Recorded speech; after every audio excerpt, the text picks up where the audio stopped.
গ্রামের শোভা দেখতে দেখতে এই একটা সত্য কাহিনী শুনুন। অনেকেই আত্মাকে বিশ্বাস করে না, সেরকম আমিও করতাম না। আমার বিয়ের 3 বছরের মাথায় আমার শ্বশুরমশাই সিরোসিস অফ লিভারে মারা যান। সেই উনি যখন মারা যাচ্ছেন ঠিক ওই মুহূর্তে কী ঘটনা ঘটেছে আজকে আপনাদের বলবো।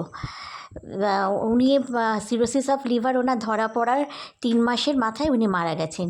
উনিও মেডিকেল কলেজেই ভর্তি ছিলেন। তা ডাক্তার লাস্টের দিকে ডাক্তার জবাব দিয়ে দিয়েছিল। তো তখন মোটামুটি সবারই খুব মন খারাপ। তো একদম লাস্ট দিন কী হয়েছিল, ডাক্তার বলে দিল যে এই রাতটা যাবে না, উনি এই রাতের মধ্যেই মারা যাবেন। তো আমাদের ভীষণ মন খারাপ। আমরা এরকম ওখানেই থাকতে চেয়েছিলাম, কিন্তু অন্যান্য রিলেটিভরা বলল যে আপনারা মেয়েরা বাড়ি চলে যাও, তো আর ছেলেরা সব থেকে যাও। তা আমার হাজব্যান্ড তখন ওখানে বন্ধুবান্ধব নিয়ে থেকে গেল, আর আমরা মেয়েরা সব চলে আসলাম বাড়িতে।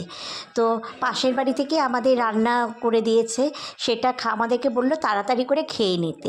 আমরা 9:30টার মধ্যে বাড়িতে পৌঁছে গেলাম। পাশের বাড়ি থেকে রান্না করে দিয়েছে, হ্যাঁ। তা আর আমরা সেটা খেয়ে মোটামুটি সব একটু শুয়েছি। সবারই খুব মন টন খারাপ। আর আমার মেয়েটা তখন মাত্র 2.5 বছর বয়স, হ্যাঁ। তো যাই হোক, মেয়েটাও খুব ঘ্যান ঘ্যান ঘ্যান ঘ্যান করছে তখন থেকে, কোনোদিনও এরকম করে না, সেদিনকে খুব ঘ্যান ঘ্যান করছে। তো আমাদের মোটামুটি 10টা 10:30টার দিকে, আমাদের 10টার দিকে আমাদের চোখ সবারই মোটামুটি গল্প করতে করতে চোখ লেগে গেছে, হ্যাঁ। ঠিক বিশ্বাস করবেন না, 10:30টার সময় আমার শাশুড়ি, আমরা সব এক ঘরেই শুয়েছিলাম, আমার শাশুড়ি হঠাৎ করে কে কে কে করে উঠলো, হ্যাঁ। আর উঠে বলছে কী হয়েছে বলো, কী হয়েছে বলো, এই কথাটা। আমরা সঙ্গে সঙ্গে জানলার দিকে তাকিয়ে দেখলাম জানলাটা, গরমকাল, জুলাই মাসে মারা গেছে, জানলাটা খোলাই ছিল। এবারে কী হয়েছে, আমরা তাকিয়ে দেখলাম কেউ তো নেই। মা তুমি কাকে ডাকছিলে? বলছে না, তোর বাবা আমাকে ডাকছে। আর ঠিক 5 মিনিটের মধ্যেই, বিশ্বাস করবেন না, 5 মিনিটের মধ্যেই ফোন আসলো। আমাদের তখন ল্যান্ডলাইন ছিল। ফোন আসলো যে বাবা 5 মিনিট হয়েছে মারা গেছে, হ্যাঁ।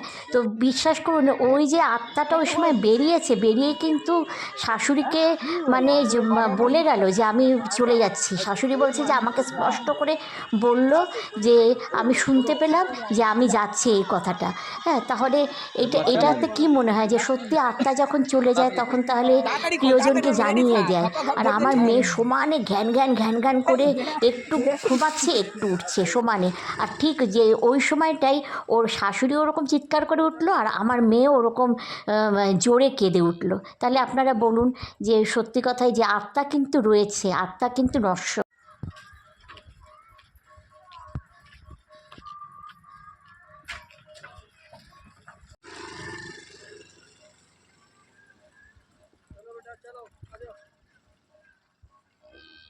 चलो चलो